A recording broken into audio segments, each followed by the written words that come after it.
Olunaku lwajja akakiiko ka Paalamenti akakosasi akavunaanyizibwa gw'okulondola entambula y'emirimu mu bitongole bya gavumenti kalagidde Janifer Bamuturaki aleeta olwaleero empapula ez'obuyigirize kwe yafunira omulimu gw'obassenkulu bwa kampuni ya gavumenti ey'Ennyonyi oluvannyuma lw'ono bwe yabadde tatambudde nazo. Kyokka ono olwaleero bw'alagiddwa kwoleka empapula zino ng'era tayise nazo. Bamuturaki ategeezezza akakiiko nga bwe yatikkira digiri ye mu mwaka ogwa 1994 kyokka nti n'okutuusa kati ssettendekero wa Makerere akyeremye okumuwa empapula ze ekintu ekitabudde ababaka. Just last week I was applying for a visa for my daughter and I was asked to do an affidavit.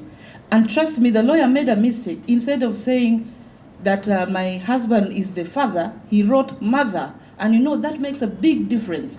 I had to take back the document for him to correct before appending my signature.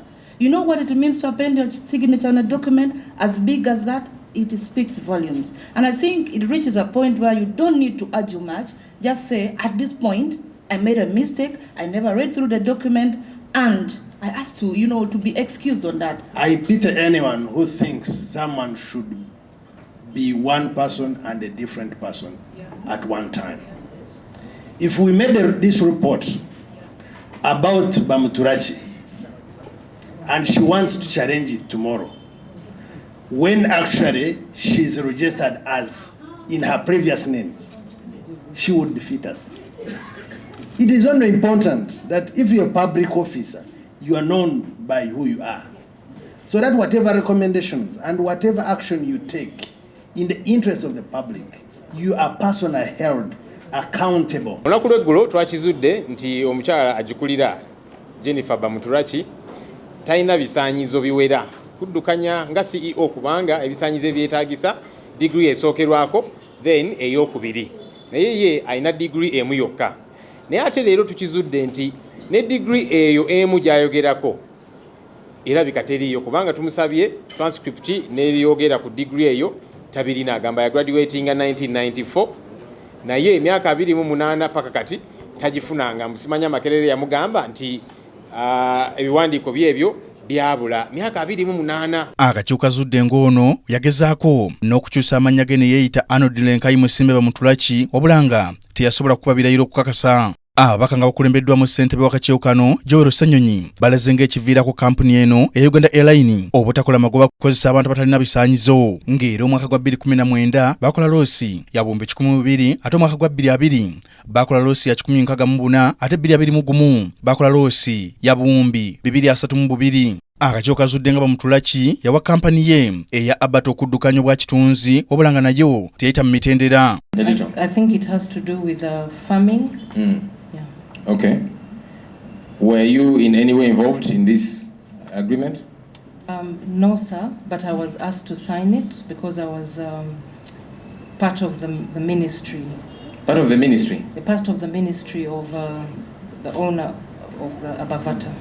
But you said you had no connection. You've never had any connection to Abavata? Not legally, sir, because you asked if I own it. I didn't ask if you own it. What did you ask, sir? What do you remember me asking? You asked me if I had anything to do with it. I said I don't own it legally or... I didn't ask you if you owned it.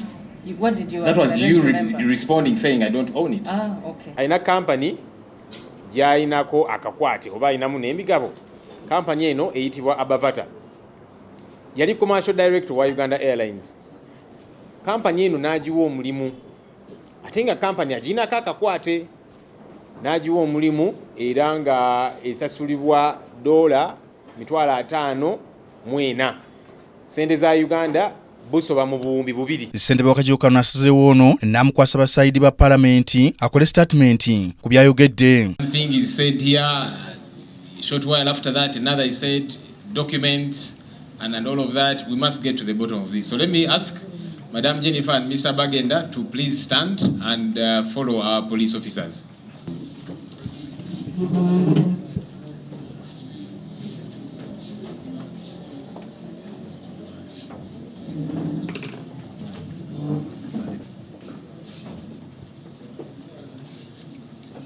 Bino byonna byasibuka kwa lipoota ya ssaababalirizi w'ebitabo bya gavumenti erambika nga Uganda Airline bw'etakolangamuko magoba bukyanga etandika ng'enguzi efumbekedde nnyingi. Akakiiko kakyagenda mu maaso n'okunoonyereza. Conflict of interest ya fronting a company ze yali amanyi era nesobola okuweebwa omulimu ate ne tugenda okusanga nga ensonga z'empapula nazo nga nazo zibulamu